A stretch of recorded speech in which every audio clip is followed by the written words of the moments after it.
Hello hi friends welcome back to my channel. അപ്പോൾ ഇന്നത്തെ video എന്ന് പറയുന്നത് ഇന്ന് എൻ്റെ ഗ്രാജുവേഷൻ സെറമണി ആയിരുന്നു. ആ വിശേഷങ്ങളാണ് ഈ വീഡിയോയിലൂടെ നിങ്ങളുമായിട്ട് ഞാൻ പങ്കുവെക്കുന്നത്. അപ്പോൾ ഞാനും അങ്ങനെ ഗ്രാജുവേറ്റ് ആയി. അതിൻ്റെ വൈറ്റ് കോട്ട് സെറമണിയാണ് ഇന്ന് ട്രിവാൻഡ്രം വെച്ച് നടക്കുന്നത്. ഫാർമസി ഭവനിലാണ് ഇത് നടക്കുന്നത്. ഞാൻ നിങ്ങളടുത്ത് പറഞ്ഞായിരുന്നു എൻ്റെ പ്രൊഫഷൻ ഫാർമസിയാണ്. ഞാൻ DPharm കംപ്ലീറ്റഡ് ആണ്. അപ്പം അതിൻ്റെ പ്രോഗ്രാമാണ് ഇന്ന് നടക്കുന്നത്. അതിനായിട്ട് നല്ല ദൂരം ഉള്ളത് കൊണ്ട് അതിനായിട്ട് ഞങ്ങൾ നേരത്തെയാണ് വീട്ടിൽ നിന്ന് ഇറങ്ങിയത്. ട്രെയിനിലാണ് പോയിരുന്നത്. ട്രെയിൻ 4 മണിക്കായത് കൊണ്ട് വീട്ടിൽ നിന്ന് ഒരു 3:30 ആയപ്പോൾ ഇറങ്ങി. അപ്പം പുറത്തൊക്കെ നല്ല ഇരുട്ടാണ്. വീട്ടിൽ നിന്ന് ഒരു 3:30 ആകുമ്പോൾ ഇറങ്ങണമായിരുന്നെങ്കിൽ കറക്റ്റ് 4 മണിയാകുമ്പോൾ അവിടെ എത്തത്തോളായിരുന്നു റെയിൽവേ സ്റ്റേഷനിൽ. അപ്പം അങ്ങനെ ഞങ്ങൾ റെയിൽവേ സ്റ്റേഷനിലെത്തി, ടിക്കറ്റൊക്കെ ബുക്ക് ചെയ്തു. അതിനുശേഷം ഞങ്ങൾ ഒരു 4 മണിയായപ്പോൾ കറക്റ്റ് 4 മണിയൊക്കെ ആയപ്പോഴത്തേക്കും ട്രെയിൻ വന്നിരുന്നു. അവിടെ എത്തിയപ്പോഴത്തേക്കും ഏകദേശം ഒരു 7:30 മണിയൊക്കെ ആയിരുന്നു. ഇവിടുന്ന് ഞങ്ങൾ 4 മണിയായപ്പോൾ ട്രെയിനിലാണ് പോയത്. ട്രെയിനിലെ യാത്ര പറയുകയാണെങ്കിൽ കുഴപ്പമില്ലായിരുന്നു. അങ്ങോട്ട് പെട്ടെന്ന് എത്തിയിരുന്നു, പക്ഷെ ഇങ്ങോട്ട് നല്ല സ്ലോയിലാണ് പോയത്. ഇങ്ങോട്ട് വന്നപ്പോഴത്തേക്കും ഓരോ സ്റ്റോപ്പില് നിർത്തി. കൊല്ലം ജംഗ്ഷൻ എത്തിയപ്പോഴത്തേക്ക് 1/2 മണിക്കൂർ നിർത്തി. അങ്ങനെയാണ് പോയത്. അപ്പം കുറച്ച് ബുദ്ധിമുട്ടായിരുന്നു ഇങ്ങോട്ട് വരാൻ.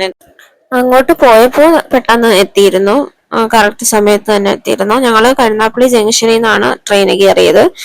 പിന്നെ തിരുവനന്തപുരം ഇറങ്ങി. അവിടുന്ന് പിന്നെ ഫാർമസി ഭവനിലോട്ട് ഒരു ഓട്ടോ വിളിച്ച് പോകാനുള്ള ദൂരം ഉണ്ടായിരുന്നു. അങ്ങനെ ഞങ്ങൾ കറക്റ്റ് 7:30 ആയപ്പോഴത്തേക്കും ഫാർമസി ഭവനിലെത്തി. ഇതാണ് ഫാർമസി ഭവൻ. അങ്ങനെ നമ്മൾ ഇവിടെ വെയിറ്റ് ചെയ്യുകയാണ്. അപ്പം 7:30 എത്തിയത് കൊണ്ട് 1 മണിക്കൂർ സമയം ഉണ്ടായിരുന്നു. കറക്റ്റ് 8:30 ആയപ്പോഴാണ് ഹോളിലേക്ക് നമ്മളെ കയറ്റിയത്. എല്ലാം ഷാർപ്പ് ടൈമായിരുന്നു. കറക്റ്റ് 8:30 ആയപ്പോൾ നമ്മൾ ഹോളിൽ കയറി.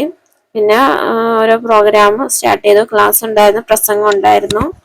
ക്ലാസ് ഒരു 1 മണി വരെ ഉണ്ടായിരുന്നു. അത് കഴിഞ്ഞ് ഓരോരുത്തർക്കായിട്ട് പേര് വിളിച്ച് സർട്ടിഫിക്കറ്റ് കൊടുക്കാനായിട്ട് തുടങ്ങി. ഓരോ നമ്പർ ഉണ്ടായിരുന്നു, ആ നമ്പർ അനുസരിച്ചാണ് എല്ലാവരും വിളിച്ചത്.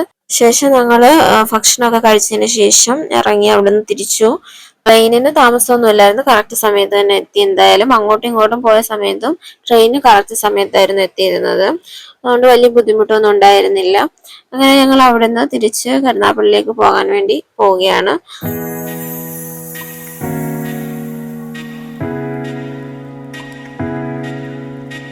പിന്നെ അവിടുന്ന് നമ്മൾ കരുനാഗപ്പള്ളി ബസ് സ്റ്റാൻഡിൽ വന്ന് അവിടുന്ന് ചവറ ബസ് കയറി ഇടപ്പള്ളിക്കോട്ടയിൽ ഇറങ്ങി.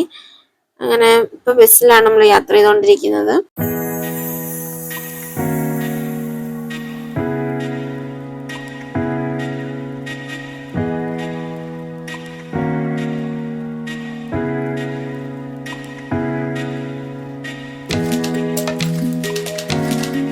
അപ്പോൾ നമ്മളുടെ ഇന്നത്തെ വിശേഷങ്ങൾ ഇതൊക്കെയുള്ളൂ.